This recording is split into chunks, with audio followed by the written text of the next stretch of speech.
PUC ವಿದ್ಯಾರ್ಥಿಗಳಿಗೆ online ತರಗತಿಗೆ ಸ್ವಾಗತಿಸುತ್ತಾ ಅಧ್ಯಾಯ 1 ಸಮಾಜಶಾಸ್ತ್ರದ ಪರಿಚಯ. ಈ ಒಂದು ಅಧ್ಯಾಯ 1ರಲ್ಲಿ ಬರುವಂತಹ ವಿಷಯ ಸಮಾಜಶಾಸ್ತ್ರ ಸಾಹಿತ್ಯಕ್ಕೆ ಪಾಶ್ಚಿಮಾತ್ಯ ಸಮಾಜಶಾಸ್ತ್ರಜ್ಞರ ಕೊಡುಗೆಗಳು. ಇಂತಹ ಪಾಶ್ಚಿಮಾತ್ಯ ಸಮಾಜಶಾಸ್ತ್ರಜ್ಞರು ತಗೊಂಡಾಗ ಈಗಾಗಲೇ ನಾವು ಹಿಂದಿನ ಅವಧಿಯಲ್ಲಿ ಆಗಸ್ಟ್ ಕೌಂಟ್, ಹರ್ಬರ್ಟ್ ಸ್ಪೆನ್ಸರ್ ಅವರು ಸಮಾಜಶಾಸ್ತ್ರ ಸಾಹಿತ್ಯಕ್ಕೆ ಕೊಟ್ಟಂತಹ ಕೊಡುಗೆಗಳನ್ನು ನೋಡಿದ್ವಿ. ಹಾಗೆಯೇ ಇವತ್ತಿನ ಒಂದು ಅಧ್ಯಾಯದಲ್ಲಿ ಬರುವಂಥದ್ದು, ಈ ಒಂದು ಅವಧಿಯಲ್ಲಿ ಬರುವಂಥದ್ದು ಏನಪ್ಪಾ ಅಂದ್ರೆ ಇಮಾಲ್ಡ್ ಡರ್ಕಿಮ್ ರವರು. ಈ ಇಮಾಲ್ಡ್ ಡರ್ಕಿಮ್ ರವರು ಕೂಡ ಏನ್ ಮಾಡಿದಾರಪ್ಪ ಅಂದ್ರೆ ನಮ್ಮ ಸಮಾಜಶಾಸ್ತ್ರ ಸಾಹಿತ್ಯಕ್ಕೆ ಅವರದೇ ಆಗಿರುವಂತಹ ಪ್ರಮುಖ ಹಲವಾರು ರೀತಿಯಂತ ಒಂದು ಕೊಡುಗೆಗಳನ್ನು ಕೂಡ ನೀಡಿದಾರ ಅಂತ ಹೇಳ್ತಾ ಹೋಗ್ತೀವಿ. ಅಂದ್ರೆ ಈ ಇಮಾಲ್ಡ್ ಡರ್ಕಿಮ್ ರವರು ಒಬ್ಬ ಶ್ರೇಷ್ಠ ಫ್ರೆಂಚ್ ತತ್ವಜ್ಞಾನಿ ಹಾಗೂ ಸಮಾಜಶಾಸ್ತ್ರಜ್ಞರಾಗಿದ್ದು, ಇವರು ಕೂಡ ಏನ್ ಮಾಡಿದಾರಪ್ಪ ಅಂದ್ರೆ ಹರ್ಬರ್ಟ್ ಸ್ಪೆನ್ಸರ್ ಅವರ ರೀತಿಯಲ್ಲಿಯೇ ಏನಪ್ಪಾ ಅಂದ್ರೆ ಇಡೀ ಒಂದು ಸಮಾಜವನ್ನ ಒಂದು ಘಟಕವನ್ನಾಗಿ ಪರಿಗಣಿಸಿ ಅಧ್ಯಯನ ಮಾಡೋದಕ್ಕೆಂಬ ಅಭಿಪ್ರಾಯ ಕೂಡ ಏನ್ ಮಾಡಿದಾರಪ್ಪ ಅಂದ್ರೆ ಈ ಇಮಾಲ್ಡ್ ಡರ್ಕಿಮ್ ರವರು ಕೂಡ ತಮ್ಮದೇ ಅಂತ ಒಂದು ಅಧ್ಯಯನದ ವಿಷಯ ವಸ್ತುವನ್ನ ಇಡೀ ಸಮಾಜವನ್ನ ಒಂದು ಘಟಕವನ್ನಾಗಿ ಮಾಡಿಕೊಂಡಿರ್ತಾರೆ, ಅಧ್ಯಯನವನ್ನ ನಡೆಸಿದಾರ ಅಂತ ಹೇಳ್ತಾ ಹೋಗ್ತೀವಿ. ಅಷ್ಟೇ ಅಲ್ಲದೆ ಇವರೊಬ್ಬ ಏನಪ್ಪಾ ಅಂದ್ರೆ ತುಲನಾತ್ಮಕ ವಿಧಾನಶಾಸ್ತ್ರಜ್ಞ. ಇವರು ಅಂದ್ರೆ ಇಡೀ ಒಂದು ಸಮಾಜವನ್ನ ತುಲನಾತ್ಮಕ ವಿಧಾನದ ಅನ್ವಯವಾಗಿ ಅಧ್ಯಯನ ಮಾಡಬೇಕೆಂಬ ಅಭಿಪ್ರಾಯವನ್ನು ವ್ಯಕ್ತಪಡಿಸಿದವರು ಯಾರಪ್ಪ ಅಂದ್ರೆ ಅದು ಇಮಾಲ್ಡ್ ಡರ್ಕಿಮ್ ರವರು ಆಗಿದಾರ ಅಂತ ಹೇಳ್ತಾ ಹೋಗ್ತೀವಿ. ಅಷ್ಟೇ ಅಲ್ಲದೆ ವಿಜ್ಞಾನಿಗಳು ಹೇಗೆ ಭೌತ ವಸ್ತುನಿಷ್ಠವಾದಂತಹ ವಿಷಯ ವಸ್ತುಗಳನ್ನ ಪರಿಗಣಿಸಿಕೊಂಡು ಅಧ್ಯಯನವನ್ನು ಮಾಡ್ತಾರೋ, ಅದೇ ರೀತಿಯಾಗಿ ಸಾಮಾಜಿಕ ವಿಜ್ಞಾನಿಗಳು ಕೂಡ ಏನ್ ಮಾಡಿದ್ರಪ್ಪ ಅಂದ್ರೆ ಅಂತಹ ಒಂದು ವಿಷಯಗಳನ್ನ ಆಧಾರಪಟ್ಟುಕೊಂಡು ಅಧ್ಯಯನ ಮಾಡಬೇಕೆಂಬ ಅಭಿಪ್ರಾಯವನ್ನು ಕೂಡ ಏನ್ ಮಾಡಿದ್ರಿ ವ್ಯಕ್ತಪಡಿಸಿಕೊಂಡಿದ್ದಾರ ಅಂತ ಹೇಳ್ತಾ ಹೋಗ್ಬೋದು. ಅಷ್ಟೇ ಅಲ್ಲದೆ ಇವರು ಸಮಾಜದ ವಾಸ್ತವತೆಯನ್ನ, ಸಮಾಜದ ಸತ್ಯ ಸಂಗತಿಯನ್ನ ಪ್ರತಿಪಾದಿಸಿದಂತಹ ಮೊದಲ ಸಮಾಜಶಾಸ್ತ್ರಜ್ಞರನ್ನು ಯಾರು ಕರಿತಾ ಹೋಗ್ತೀವಪ್ಪ ಅಂದ್ರೆ ಈ ಇಮಾಲ್ಡ್ ಡರ್ಕಿಮ್ ನಾವು ಕರಿತಾ ಹೋಗ್ತೀವಿ ಅಂತ ಹೇಳ್ತಾ ಹೋಗ್ಬೋದು. ಅಷ್ಟೇ ಅಲ್ಲದೆ ಸಮಾಜದ ವೈಜ್ಞಾನಿಕ ಅಧ್ಯಯನಕ್ಕೆ ಇಮಾಲ್ಡ್ ಡರ್ಕಿಮ್ ರವರು the rules of sociological method ಅಥವಾ ಸಮಾಜಶಾಸ್ತ್ರೀಯ ಪದ್ಧತಿಯ ನಿಯಮವನ್ನು ರೂಪಿಸಿಕೊಳ್ಳುವ ಮುಖಾಂತರ ಇಡೀ ಸಮಾಜದ ಬಗ್ಗೆ ಅಧ್ಯಯನವನ್ನು ಮಾಡುವಂತ ಒಂದು ಪ್ರಯತ್ನ ಏನ್ ಮಾಡಿದಾರಪ್ಪ ಅಂದ್ರೆ ಇಮಾಲ್ಡ್ ಡರ್ಕಿಮ್ ರವರು ನಡೆಸಿದಾರ ಅಂತ ಹೇಳ್ತಾ ಹೋಗ್ತೀವಿ. ಇಮಾಲ್ಡ್ ಡರ್ಕಿಮ್ ರವರ ಅಭಿಪ್ರಾಯದಲ್ಲಿ ಮಾನವನ ಸಾಮಾಜಿಕ ವರ್ತನೆಯನ್ನ ಸಾಮಾಜಿಕ ಹಿನ್ನೆಲೆಯಲ್ಲೇ ಅರ್ಥೈಸಿಕೊಳ್ಳಬೇಕೆ ವಿನಃ ಮಾನವನ ಏನು ವರ್ತನೆಗಳಿದಾವ ಆ ವರ್ತನೆಯನ್ನ ಸಾಮಾಜಿಕ ಹಿನ್ನೆಲೆಯಲ್ಲೇ ಅರ್ಥೈಸಿಕೊಳ್ಳಬೇಕೆ ವಿನಃ ಅದರ ಬದಲಾಗಿ ಆತನ ವ್ಯಕ್ತಿಗತ ದೃಷ್ಟಿಯಿಂದಲ್ಲ ಅಂತ ಹೇಳ್ತಾ ಹೋಗ್ತಾರೆ. ಅಂದ್ರೆ ಇಮಾಲ್ಡ್ ಡರ್ಕಿಮ್ ರವರ ಅಭಿಪ್ರಾಯದ ಪ್ರಕಾರ ಮಾನವನು ಮೂಲತಃ ಒಳ್ಳೆಯವನು.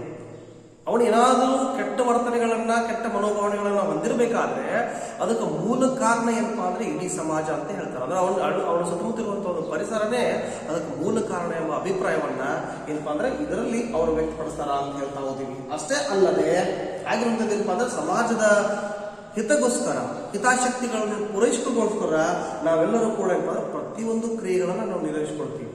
ಸಮಾಜದ ಹಿತವನ್ನ ಕಾಪಾಡಿಕೊಳ್ಬೇಕು, ಸಮಾಜವನ್ನ ಸುವ್ಯವಸ್ಥಿತವಂತ ರೀತಿಯಲ್ಲಿ ನಡೆಸ್ಕೊಂಡು ಹೋಗ್ಬೇಕು ಅನ್ನೋ ಒಂದು ಮಟ್ಟಿನಲ್ಲಿ ಪ್ರತಿಯೊಬ್ಬರು ಕೂಡ ನಾವೆಲ್ಲರೂ ಕೂಡ ಏನ್ ಮಾಡ್ತೀವಿ ಅಂದ್ರೆ ಕ್ರಿಯೆಗಳನ್ನ ನಡೆಸ್ತೀವಿ ಎಂಬ ಅಭಿಪ್ರಾಯ ಕೂಡ ಅವ್ರು ಪಟ್ಟಿದಾರ ಅಂತ ಹೇಳ್ತಾ ಹೋಗ್ತೀವಿ. ಅಂದ್ರೆ ನಮ್ಮ ಪದ್ಧತಿಗಳಾಗಿರ್ಬೋದು, ನಮ್ಮ ಕರ್ತವ್ಯಗಳಲ್ಲೂ ಕೂಡ ಆಗಿರ್ಬೋದು, ಸಮಾಜದ ನಿಯಮ ಮತ್ತು ಸಮಾಜದ ಸಂಪ್ರದಾಯಗಳಿಗೆ ಅಂದ್ರೆ ಒಳಪಟ್ಟಿರ್ತವೆ ಎಂಬ ಅಭಿಪ್ರಾಯವನ್ನ ಏನ್ ಮಾಡ್ತಾರಪ್ಪ ಅಂದ್ರೆ ಇಮಾಲ್ಡ್ ಡರ್ಕಿಮ್ ರವರು ತಮ್ಮ ಅಭಿಪ್ರಾಯ ವ್ಯಕ್ತಪಡಿಸಿದಾರ ಅಂತ ಹೇಳ್ತಾ ಹೋಗ್ತೀವಿ. ಅವುಗಳಷ್ಟ ಅಂತಂದ್ರೆ ಕರ್ತವ್ಯಗಳನ್ನು ನಾವು ರಚಿಸದೆ ಏನ್ ಮಾಡ್ತೀವಪ್ಪ ಅಂದ್ರೆ ಕರ್ತವ್ಯಗಳನ್ನ ನಾವು ರಚಿಸದೆ ಶಿಕ್ಷಣದ ಮೂಲಕ ರಚಿತವಾಗಿರ್ತೀವಿ.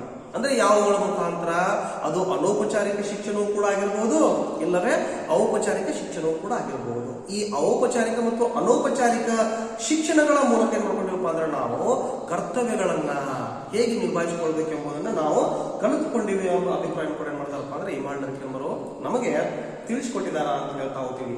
ಅಷ್ಟೇ ಅಲ್ಲದೆ ನಮ್ಮ ವರ್ತನೆಯನ್ನ ನಮ್ಮ ವರ್ತನೆಯ ವಿಧಗಳನ್ನ ಏನ್ ಮಾಡಿದಾರಪ್ಪ ಅಂದ್ರೆ ಸಾಮಾಜಿಕ ಸಂಗತಿಗಳೆಂದು ಕರೆದಿದ್ದಾರೆ.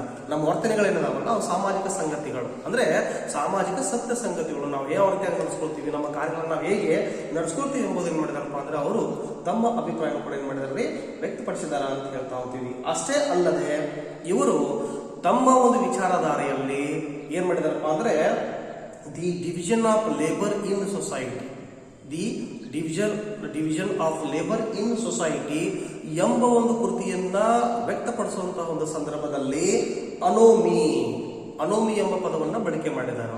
ಅನೋಮಿ ಅಂತಂದ್ರೆ ಏನು? ನೇಮರಹಿತ ಪದ್ಧತಿ ಸೂತ್ರವನ್ನು ಕೂಡ ಏನ್ ಮಾಡಿದಾರಪ್ಪ ಅಂದ್ರೆ ಬಳಕೆಯನ್ನು ಮಾಡಿದಾರ ಅಂತ ಹೇಳ್ತಾ ಹೋಗ್ತೀವಿ.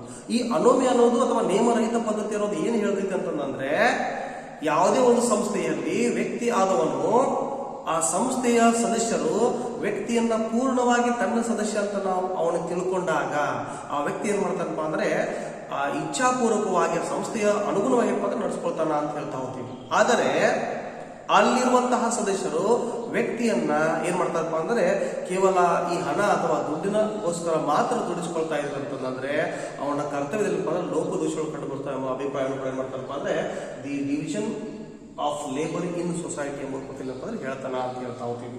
ಅಷ್ಟೇ ಅಲ್ಲದೆ ಇವನು ಪ್ರಮುಖವಾಗಿ ಆತ್ಮಹತ್ಯೆ ಸಿದ್ಧಾಂತವನ್ನ ಮಂಡಿಸ್ತಾನ. ಆತ್ಮಹತ್ಯೆ ಸಿದ್ಧಾಂತವನ್ನ ಮಂಡಿಸ್ಕೊಳ್ಳೋ ಮುಖಾಂತರ ಕೂಡ ಏನ್ ಮಾಡ್ತಾರಪ್ಪ ಅಂತಂದ್ರೆ ಈ ಆತ್ಮಹತ್ಯೆ ಅಂಶಗಳು ಸಮಾಜದ ಪ್ರಮುಖ ಅಂಶಗಳಾಗಿದ್ದಾವೆ. ಇದಕ್ಕೆ ಸಮಾಜದ ಮೂಲ ಕಾರಣ ಎಂಬ ಅಭಿಪ್ರಾಯ ಕೂಡ ಯಾರು ವ್ಯಕ್ತಪಡಿಸ್ತಾರಪ್ಪ ಅಂತಂದ್ರೆ ಈ ಇಮಾನ್ ಡರ್ಕಿನ್ ವ್ಯಕ್ತಪಡಿಸ್ತಾರ ಅಂತ ಹೇಳ್ತಾ ಹೋಗ್ತೀವಿ. ಅಂತವರನ್ನ ತಗೊಂಡಾಗ ಪ್ರಮುಖವಾಗಿ ಈ ಆತ್ಮಹತ್ಯೆಯನ್ನ 4 ಪ್ರಕಾರಗಳನ್ನಾಗಿ ವಿಂಗಡಣೆ ಮಾಡ್ತಾರ. ಅವುಗಳು ಯಾವಪ್ಪ ಅಂತಂದ್ರೆ ಆತ್ಮಕೇಂದ್ರೀಕೃತ ಆತ್ಮಹತ್ಯೆ, ಅಂದ್ರೆ ತನ್ನ ಸ್ವಯಂ ಪ್ರೇರಿತವಾಗಿ ತಾನೇ ಏನ್ ಮಾಡ್ಕೊಳ್ಳುವಂಥದ್ದಾಗಿತ್ತಪ್ಪ ಅಂದ್ರೆ ಆತ್ಮಹತ್ಯೆಯನ್ನ ಮಾಡಿಕೊಳ್ಳುವಂಥದ್ದಕ್ಕೇನಪ್ಪ ಅಂದ್ರೆ ಆತ್ಮ ಕೇಂದ್ರೀಕೃತ ಆತ್ಮಹತ್ಯೆಗಿಂತ ಒಳಪಡ್ತೈತಿ ಅಂತ ಹೇಳ್ತಾ ಹೋಗ್ತೀವಿ. ಇನ್ನು ಹಾಗೆಯೇ ಅದರಲ್ಲಿ ಎರಡನೇ ಬರುವಂಥದ್ದು ಏನಪ್ಪ ಅಂದ್ರೆ ನಿರಾಶಾತ್ಮಕ ಆತ್ಮಹತ್ಯೆ, ಅಂದ್ರೆ ನಾವು ನಿರಾಶೆಗೊಳಗಾದಾಗ ಯಾವುದೇ ವಸ್ತು, ಯಾವುದೇ ವ್ಯಕ್ತಿ, ಯಾವುದಾದ್ರು ಇತ್ಯಾದಿ ಒಂದು ವಿಷಯಗಳಿಗಾಗಿ ನಾವು ನಿರಾಶೆಗಳಿಗೆ ಒಳಗಾದಾಗ ಏನ್ ಮಾಡೋದಪ್ಪ ಅಂದ್ರೆ ಆತ್ಮಹತ್ಯೆಗೆ ಒಳಪಡ್ತೀವಿ ಅಂತ ಅಭಿಪ್ರಾಯ ಏನ್ ಮಾಡ್ತಾರೆ ಅಂದ್ರೆ ಇಮಾನ್ ಡರ್ಕಿನ್ ಹೇಳ್ತಾರ ಅಂತ ಹೇಳ್ತಾ ಹೋಗ್ತೀವಿ. ಹಾಗೇನೆ ಪರಹಿತ ಆತ್ಮಹತ್ಯೆ, ನಾವು ಮೂರನೇ ತೋಟ ಬರುವಂತದ್ದೇನಪ್ಪ ಪರಹಿತ ಆತ್ಮಹತ್ಯೆ. ಇವನು ಸ್ವಂತಕ್ಕಿಂತಲೂ ಕೂಡ ತನ್ನ ಕುಟುಂಬಕ್ಕಿಂತಲೂ ಕೂಡ ಪರಹಿತ ಬೇರೆಯವರಿಗೋಸ್ಕರ ಮಾಡ್ಕೊಳ್ಳುವಂಥದ್ದಪ್ಪ ಅಂದರೆ ಆತ್ಮಹತ್ಯೆಯನ್ನು ನಡೆಸುವಂಥದ್ದಾಗಿದೆ. ಉದಾಹರಣೆಯನ್ನು ತಗೊಂಡಾಗ ತನ್ನ ಜಾತಿ ಆಗಿರ್ಬೋದು, ತನ್ನ ಸಮೂಹ ಆಗಿರ್ಬೋದು, ತನ್ನ ವರ್ಗ ಆಗಿರ್ಬೋದು, ತನ್ನ ಧರ್ಮ ಆಗಿರ್ಬೋದು, ಅವುಗಳಿಗೆ ಯಾರು ವಿರೋಧವಾಗಿ ನಡ್ಕೊಂಡಿರ್ತಾರೋ ಅಂಥದನ್ನ ಸರಿಪಡಿಸುವಂಥ ಸಂದರ್ಭದಲ್ಲಿ ತಾನು ಆತ್ಮಹತ್ಯೆ ಮಾಡ್ಕೊಳ್ಳುವಂಥದಕ್ಕೆ ಏನು ಕರಿತಾ ಹೋದಪ್ಪ ಅಂದ್ರೆ ನಾವು ಪರಹಿತ ಆತ್ಮಹತ್ಯೆ ಅಂತ ನಾವು ಕರಿತೀವಿ ಅಂತ ಹೇಳ್ತಾ ಹೋಗ್ಬೋದು. ಉದಾಹರಣೆಯನ್ನು ತಗೊಂಡಾಗ ಇದಕ್ಕೆ ನಾವು ರೈತ ಸಮೂಹದ ಸಂಘಟನೆ, ರೈತ ಸಮೂಹದ ಹೋರಾಟ, ಪ್ರತಿಭಟನೆ ಅಥವಾ ರೈತ ಕೇವಲ ರೈತ ಅಂತಂದಲ್ಲ, ಯಾವುದೇ ವ್ಯಕ್ತಿಗಳು ತಮ್ಮ ಹಿತಾಸಕ್ತಿಗಳನ್ನ ಪೂರೈಕೆ ಮಾಡ್ಕೊಳ್ಬೇಕು ಸಂದರ್ಭದಲ್ಲಿ, ಹೋರಾಟ ನಡೆಸುವಂತ ಸಂದರ್ಭದಲ್ಲಿ ಅವರೆಲ್ಲರಿಗೋಸ್ಕರ ವ್ಯಕ್ತಿ ಆತ್ಮಹತ್ಯೆ ಮಾಡ್ಕೊಳ್ಳುವಂಥದ್ದು ಐತಿಲ್ಲ, ಅದಕ್ಕೇನು ಕರಿತಾ ಹೋಗ್ತಪ್ಪ ಅಂದ್ರೆ ಪರಹಿತ ಆತ್ಮಹತ್ಯೆ ಅಂತ ಕರಿತೀವಿ ಅಂತ ಹೇಳ್ತಾ ಹೋಗ್ತೀವಿ. ಇದರಲ್ಲಿ ಏನು ಕೊನೆಯದಾಗಿ ಬರುವಂತ ಆತ್ಮಹತ್ಯೆ ಏನಪ್ಪಾ ಅಂದ್ರೆ ಮಾರಣಾಂತಿಕ ಆತ್ಮಹತ್ಯೆ, ಅದರ ವ್ಯಕ್ತಿಯನ್ನ ದಂಡಿಸುದು ಹೊಡೆದಂಥದ್ದು ಯಾರುತ್ತೋ ಇಡೀ ಸಮಾಜದಲ್ಲಿ ಅವರಿಗೆ ಅವಮಾನ ಆದಂತ ಒಂದು ಸಂದರ್ಭದಲ್ಲಿ ನಡೆದಂಥದ್ದು ಏನಪ್ಪಾ ಅಂದ್ರೆ ಆತ್ಮಹತ್ಯೆ, ಅದನ್ನ ನಾವು ಮಾರಣಾಂತಿಕ ಆತ್ಮಹತ್ಯೆ ಅಂತ ಕರಿತೀವಿ ಅಂತ ಹೇಳ್ತಾ ಹೋಗ್ತೀವಿ. ಅಂದ್ರೆ ಒಟ್ಟಾರೆಯಾಗಿ ಇಮಾನ್ ಡರ್ಕಿನ್ ಅವರು ತಮ್ಮದೇ ಆದಂತಹ ಹಲವಾರಿದಂತಹ ಕೊಡುಗೆಯನ್ನು ನೀಡಿದಾರ. ಅದು ಅಷ್ಟೇ ಅಲ್ಲದೆ ಅವ್ರೇನ್ ಹೇಳ್ತಾರಪ್ಪ ಅಂತಂದ್ರೆ ಧರ್ಮದ ಬಗ್ಗೆಯೂ ಕೂಡ ಏನಂತಂದ್ರೆ ಪ್ರಸ್ತಾಪನೆಯನ್ನ ನೀಡಿದಾರ ಅಂತ ಹೇಳ್ತಾ ಹೋಗ್ತೀವಿ. ಅಂದ್ರೆ ಏನಪ್ಪ ಅಂದ್ರೆ ಇಮಾನ್ ಡರ್ಕಿನ್ ಅವರ ಪ್ರಕಾರ ಧರ್ಮ ಅನ್ನೋದು ಸಮಾಜದಲ್ಲಿ ತನ್ನದೇ ಆದಂತಹ ಪ್ರಮುಖ ಕಾರ್ಯವನ್ನ ನಿರ್ವಹಿಸ್ತೈತಿ. ಅಷ್ಟೇ ಅಲ್ಲದೆ ತನ್ನ ಹಲವಾರು ಅಂಶಗಳಿಂದ ಇಡೀ ಸಮಾಜವನ್ನ ತನ್ನ ಹತೋಟಿಯಲ್ಲಿ ಇಡತೈತಿ ಎಂಬ ಅಭಿಪ್ರಾಯವನ್ನು ಕೂಡ ಏನ್ ಮಾಡ್ತಾರಪ್ಪ ಅಂತಂದ್ರೆ ಇಮಾನ್ ಡರ್ಕಿನ್ ಅಂದ್ರೆ ಹೇಳ್ತಾರ ಅಂತ ಹೇಳ್ತಾ ಹೋಗ್ತೀವಿ. ಅಷ್ಟೇ ಅಲ್ಲದೆ ಈ ಇಮಾನ್ ಡರ್ಕಿನ್ ಅವರು ನಮ್ಮ ಸಮಾಜಶಾಸ್ತ್ರ ಸಾಹಿತ್ಯಕ್ಕೆ ಅವರದೇ ಆಗಿರುವಂತಹ ಒಂದು ವಿಭಿನ್ನ ಶಾಖೆಗಳನ್ನು ಕೂಡ ನೀಡಿದಾರ ಅಂತ ಹೇಳ್ತಾ ಹೋಗ್ತೀವಿ. ಅಂತವುಗಳನ್ನು ತಗೊಂಡಾಗ ಸಾಮಾನ್ಯ ಸಮಾಜಶಾಸ್ತ್ರ, ಧಾರ್ಮಿಕ ಸಮಾಜಶಾಸ್ತ್ರ, ಶೈಕ್ಷಣಿಕ ಸಮಾಜಶಾಸ್ತ್ರ, ನೈತಿಕ ಸಮಾಜಶಾಸ್ತ್ರ, ಅಪರಾಧ ಸಮಾಜಶಾಸ್ತ್ರ, ಕಾನೂನು ಸಮಾಜಶಾಸ್ತ್ರ, ಆರ್ಥಿಕ ಸಮಾಜಶಾಸ್ತ್ರ, ಸಂಖ್ಯಾ ಸಮಾಜಶಾಸ್ತ್ರ, ಹೀಗೆ ಹಲವಾರು ರೀತಿಯಂತಹ ಇನ್ನೊಂದೇನಪ್ಪ ಅಂದ್ರೆ ಸೌಂದರ್ಯ ಸಮಾಜಶಾಸ್ತ್ರ, ಹೀಗೆ ಹಲವಾರು ರೀತಿಯಂತಹ ಒಂದು ಶಾಖೆಗಳ ಉಗಮಕ್ಕೂ ಕೂಡ ಯಾರು ಕಾರಣ ಆಗಿದಾರಪ್ಪ ಅಂದ್ರೆ ಈ ಇಮಾನ್ ಡರ್ಕಿನ್ ಕಾರಣರಾಗಿದ್ದಾರೆ ಅಂತ ಹೇಳ್ತಾ ಹೋಗ್ತೀವಿ. ಇವರು ಸಮಾಜಶಾಸ್ತ್ರ ಸಾಹಿತ್ಯಕ್ಕೆ ಇವರದೇ ಆಗಿರುವಂತಹ ಹಲವಾರು ಒಂದು ಕೊಡುಗೆಗಳನ್ನು ಕೂಡ ನೀಡಿದಾರ. ಅಂತವುಗಳಲ್ಲಿ ಬರುವಂತದ್ದು ಏನಪ್ಪಾ ಅಂದ್ರೆ ಒಂದು the division of labour in society. Division of labour in society ಅಂದ್ರೆ ಸಮಾಜದಲ್ಲಿ ಶ್ರಮ ವಿಭಜನೆ ಯಾವ ರೀತಿಯಾಗಿ, division of labour in society, ಸಮಾಜದಲ್ಲಿ ಆ ಶ್ರಮ ವಿಭಜನೆ ಯಾವ ರೀತಿಯಾಗಿರುತ್ತೆ, ಆ ಶ್ರಮವನ್ನ ಹಾಕುವ ಒಂದು ಸಂದರ್ಭದಲ್ಲಿ ನೇಮರಹಿತತೆ ಪದ್ಧತಿ ಅಥವಾ ಅನೋಮಿ ಎಂಬ ಪದವನ್ನ ಬಳಕೆ ಮಾಡ್ತಾರ.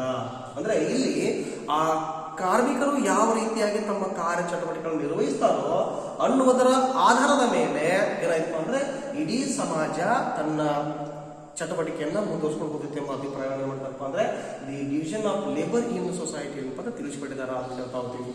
ಇನ್ನು ಹಾಗೆ ಮತ್ತೆ ಬರುವಂತದ್ದು ಏನಪ್ಪಾ ಅಂದ್ರೆ the rules of sociological method. The rules of sociological method ಅಂದ್ರೆ ಸಮಾಜಶಾಸ್ತ್ರೀಯ ಪದ್ಧತಿಯ ನಿಯಮ. ಸಮಾಜಶಾಸ್ತ್ರ ಒಂದು ವಿಷಯ ಅನ್ನೋದು ಯಾವ ಒಂದು ವಿಷಯದ ನಿಯಮಗಳಿಗೆ ಒಳಪಟ್ಟಿರಬೇಕೋ ಎಂಬ ಅಭಿಪ್ರಾಯವನ್ನ the rules of sociological method ಅಂದ್ರೆ ಯಾವ ಒಂದು ವಿಧಾನದ ಮೇಲೆ ಯಾವ ಒಂದು ನಿಯಮಗಳನ್ನು ಆಧಾರವಾಗಿಟ್ಟುಕೊಂಡು ತನ್ನ ಒಂದು ಅಧ್ಯಯನ ನಡೆಸಬೇಕು ಅಭಿಪ್ರಾಯವನ್ನು ಏನ್ ಮಾಡ್ತಾರಪ್ಪ ಅಂದ್ರೆ ಈ ಒಂದು ಕೃತಿಯಲ್ಲಿ ಹೇಳ್ತಾರ ಅಂತ ಹೇಳ್ತಾ ಹೋಗ್ತೀವಿ. ಹಾಗೆ ಮತ್ತೆ ಮೂರನೇದು ಏನಂದ್ರೆ the elementary forms of religious life. The elementary forms of religious life ಅಂದ್ರೆ ಧರ್ಮದಲ್ಲಿ ಧರ್ಮ ಪದ್ಧತಿ ಏನಿದಾವ ಹೇಗಿದಾವ ಎಂಬುದನ್ನು ಮಾಡ್ತಾರಪ್ಪ ಅಂದ್ರೆ ಈ ಒಂದು ಕೃತಿಯಲ್ಲಿ ಹೇಳ್ತಾರ ಅಂತ ಹೇಳ್ತಾ ಹೋಗ್ತೀವಿ. ಇದು ಕೊನೆಗೆ ಬಂದಂಥದ್ದು ಏನಪ್ಪ ಅಂತಂದ್ರೆ ದಿ ಸುಸೈಡ್ ಅಂದ್ರೆ ಆತ್ಮಹತ್ಯೆ ಸಿದ್ಧಾಂತ. ಈ ಸಮಾಜಶಾಸ್ತ್ರ ಸಾಹಿತ್ಯದಲ್ಲಿಯೇ ಏನಪ್ಪಾ ಅಂದ್ರೆ ಇಮಾಲ್ ಡರ್ಕಿಮ್ ಅವರು ಕೊಟ್ಟಂತಹ ಪ್ರಮುಖ ಕೊಡುಗೆಯಲ್ಲಿ ಯಾವ ಅತ್ಯಂತ ಪ್ರಮುಖ ಅಂತಂದ್ರೆ ದಿ ಸುಸೈಡ್ ಎಂಬ ಕೃತಿ ಪ್ರಮುಖವಾಗೈತೆ ಅಂತ ಹೇಳ್ತಾ ಹೋಗ್ತೀವಿ. ಅಂದ್ರೆ ಇಲ್ಲಿ ಆತ್ಮಹತ್ಯೆಗಳ ಪ್ರಕಾರಗಳು ಮತ್ತೆ ಆತ್ಮಹತ್ಯೆ ನಡಿಬೇಕಾದ್ರೆ ಕಾರಣಗಳೇನು ಎಂಬ ಅಭಿಪ್ರಾಯವನ್ನ ದಿ ಸುಸೈಡ್ ಎಂಬ ಕೃತಿಯಲ್ಲಿ ಹೇಳ್ತಾರ ಅಂತ ಹೇಳ್ತಾ ಹೋಗ್ತೀವಿ. ಈಗಾಗಲೇ ಹೇಳಿದ ಹಾಗೆ ಆ ಸುಸೈಡ್ ಅಂದ್ರೆ ಆತ್ಮಹತ್ಯೆ ಪ್ರಮುಖ 4 ಭಾಗಗಳನ್ನು ತಗೊಂಡಾಗ 4 ಪ್ರಕಾರಗಳನ್ನು ತಗೊಂಡಾಗ ಒಂದು ಆತ್ಮ ಕೇಂದ್ರೀಕೃತ ಆತ್ಮಹತ್ಯೆ, ನಿರಾಶಾತ್ಮಕ ಆತ್ಮಹತ್ಯೆ, ಹಾಗೇನೆ ಪರಹಿತ ಆತ್ಮಹತ್ಯೆ, ಹಾಗೇನೆ ಮಾರಣಾಂತಿಕ ಆತ್ಮಹತ್ಯೆ, ಹೀಗೇನಪ್ಪಾ ಅಂದ್ರೆ ಪ್ರಮುಖವಾಗಿ ಆತ್ಮಹತ್ಯೆಯನ್ನ 4 ಪ್ರಕಾರಗಳಂತಂದ್ರೆ ಅವರು ವಿಂಗಡಿಸಿದಾರ ಅಂತ ಹೇಳ್ತಾ ಹೋಗ್ತೀವಿ.